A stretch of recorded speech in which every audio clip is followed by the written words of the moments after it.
Hi, Genie.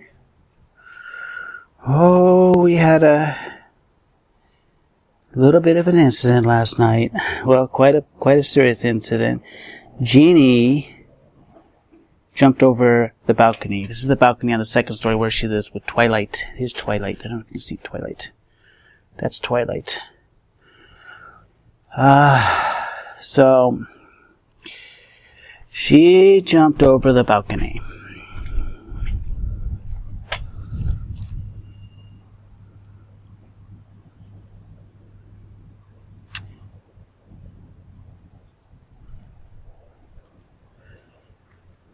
This,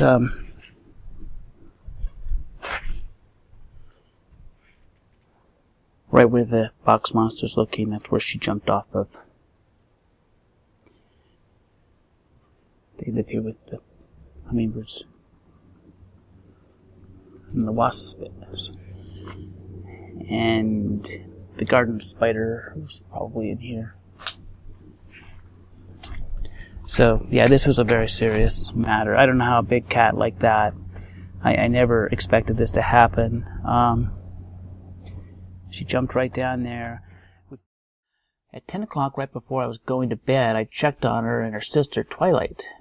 Twilight is my giant black cat. These guys both live on my big balcony and they love it out there.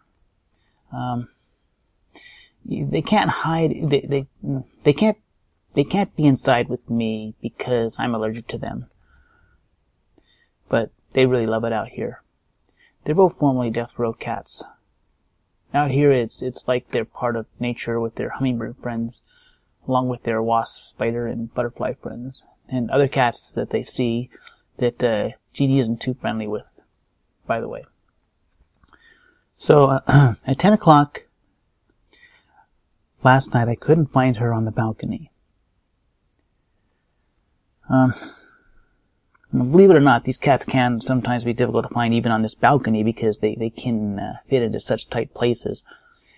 But Genie wasn't there, and then I called out for her, and I was shocked to hear her call back from down below on the ground. Looked over the balcony, and there she was. She was calling up and pacing back and forth. Went down, got her, and I was relieved to see that she wasn't injured in any way. This was such a scary event. I don't know if this is going to make her more or less inclined to ever do that again. She ended up on the ground, and she didn't enter what I call the chain of doom. Or did she? The chain of doom is where a lost cat reverts back to natural instinct and runs off to hide for 8 days, and you can find out more about that in one of my other videos. If she did enter the chain of doom, she would have been looking for a hiding place immediately. There did happen to be a spectacular hiding place right there for her, though. She went right under those weeds and found the opening to the doghouse under there. Went inside the doghouse, and that's a perfect double hide. They love to double hide. I figured that's what happened. So why was she willing to call back to me? Usually they will not do this when they have entered the chain of doom. She did more than just call out. She showed herself really obviously by pacing back and forth. I believe the reason why she didn't stay hidden was that she never left her territory.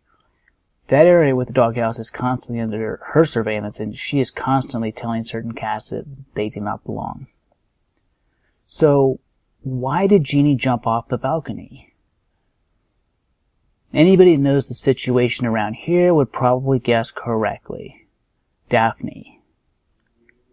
She's a great search dog, and I suspect that is a result of her special Chihuahua nature.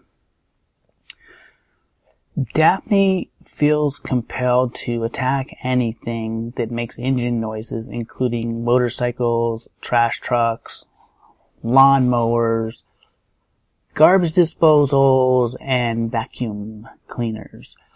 So at about 5 or 6 p.m., I needed to vacuum the room next to the balcony. Usually, I lock Daphne in the bathroom where she goes crazy until I'm done. I decided to leave her out and try to calm her as I was vacuuming. When I started the vacuum, she, as expected, went off like a Tasmanian devil. She attacked the vacuum first and realized that that was hopeless. She then attacked one of her toys and continued the Tasmanian effect, running all over the room for the next 5 minutes till I was done. I do think it helped her, though, but this scared both of my cats more than I thought. I don't think my cats are afraid of Daphne, but they might have thought she was being killed or something. So Genie ended up being on the ground for 4 or 5 hours.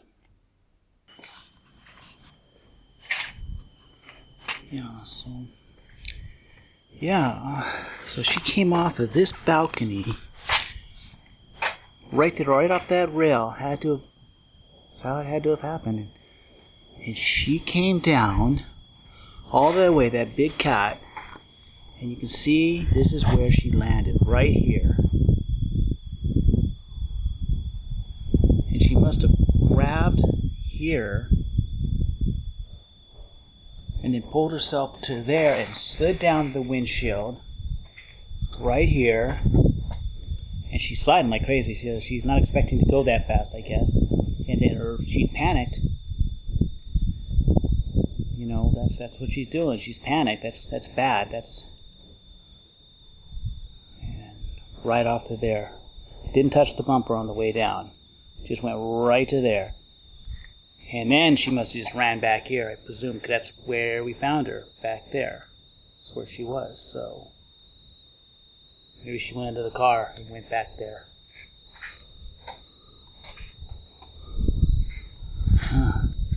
There's nothing else up here in front. Oh, well, it's a lucky thing I was right about to wash my car.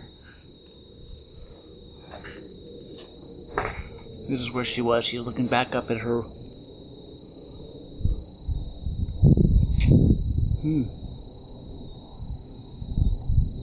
Lots of good cover back here because it hasn't really been straightened out in a long time. So, I'm glad about that. So if she's looking for a quick place to hide, this was it.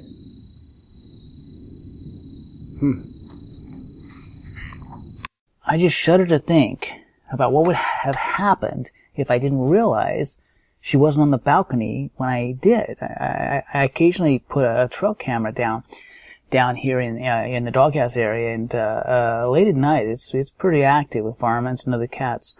One cat in particular, seen by the camera, is known to be a bully, and Genie, could have been attacked and chased out of there before morning. In sum, I believe that what we see here, in this instance, is a cat entering the chain of doom, but having the chain broken because the hiding place happens to be right within her territory. That's an important bit of insight into a cat's psychology. Thank you, Genie. But please never do that again, and I'll try not to give you any reason to ever do that again.